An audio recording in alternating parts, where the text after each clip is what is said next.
Just proud of the team to be 10-1 right now.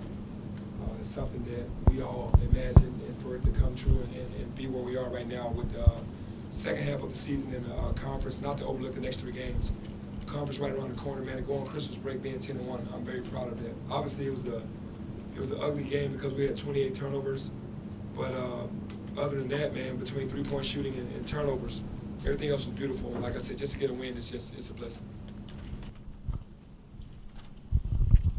Hey, Coach, 28 turnovers, but you look at the scoreboard, defensively you play well, win by 28 points.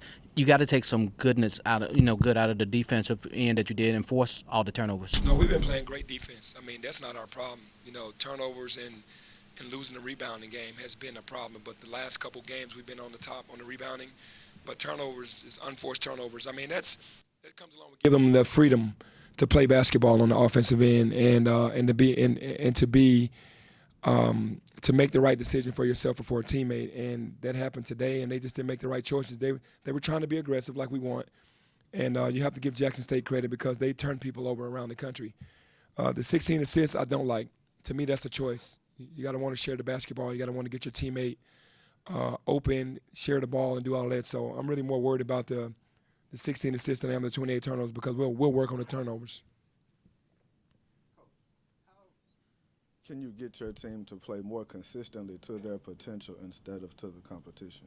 I don't know, man. It's just young teams, they're going to be up and down. The end result is what we want is the win. Of course, we want to be perfect in every category. We know that's not going to happen, but 28 turnovers, a little bit too much. But I don't really know how to answer that because we work hard, and the guys still have to have the mindset to come out and be locked in on both ends of the floor for the entire game.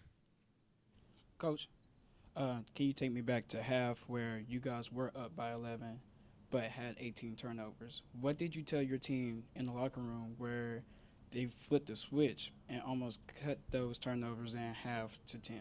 Yeah, we knew coming into the game, we were already prepared for the game because of the game plan, and we understood what their strengths were, and that was turning people over. We just had to make the extra pass and stop dribbling so much. Make the extra pass, get off the ball, let your teammate make the next play, and that's what we have to do. We have to believe in one another in that fashion. Coach, do you think that the timing of this break coming up is good for you guys to be able to sort of decompress and reset with a few big games on the horizon here? Yeah, I just said that when I was doing radio that it couldn't have been a more perfect time for us to go on break. Everybody needs to exhale, like I said, decompress, and just really just sit back and unwind and enjoy the first 11 games. I mean, we were close in the Oregon game to being 11-0, so and hopefully being in the top 10 by Monday. I mean, that's a great accomplishment for this team.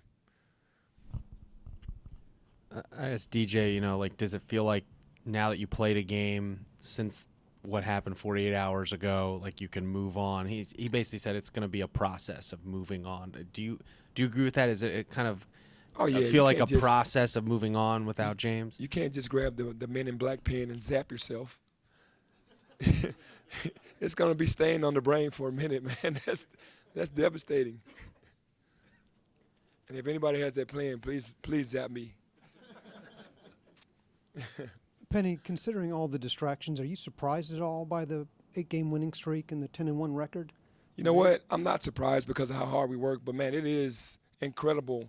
This team deserves a lot of credit for everything that we've gone through to be on this winning streak and to be 10-1 right now.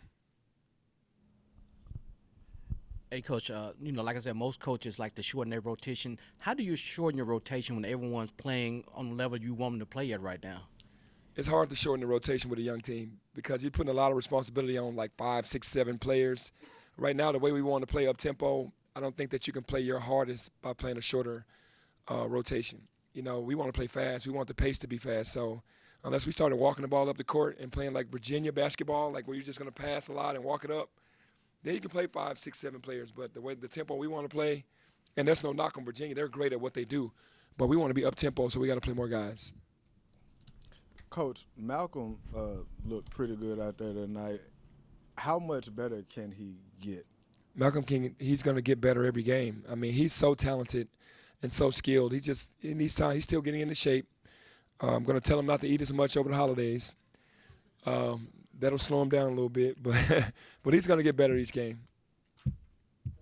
Lineups tonight that had Lance at the 3, Malcolm, and Isaiah Maurice at the 5. Is that something you're looking to do in the future, or is it just kind of working things out? Well, I'm trying to get Lance going and putting him on the perimeter. That's kind of where he wants to be, and get him some threes. He shoots it great in practice, so we're trying to get him out there in his comfort zone and get him out of the paint and really just let him be more on the wing, and he'll be happier out there. We're trying to get his confidence up.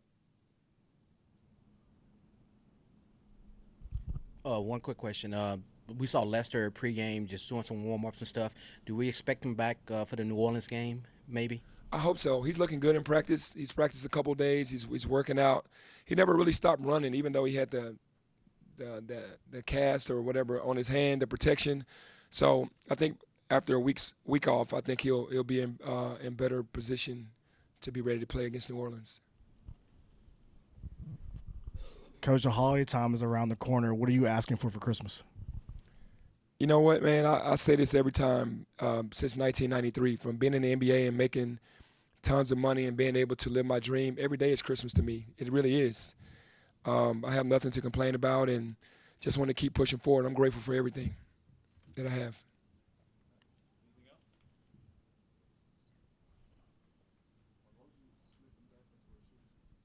Huh?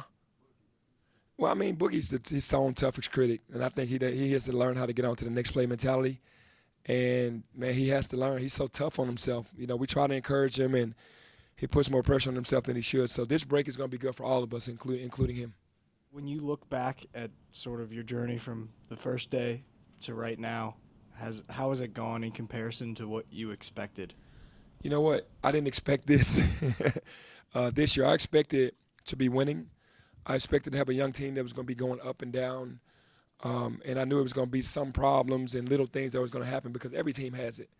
But everything that's happened this year thus far it's been a shock. Thank you.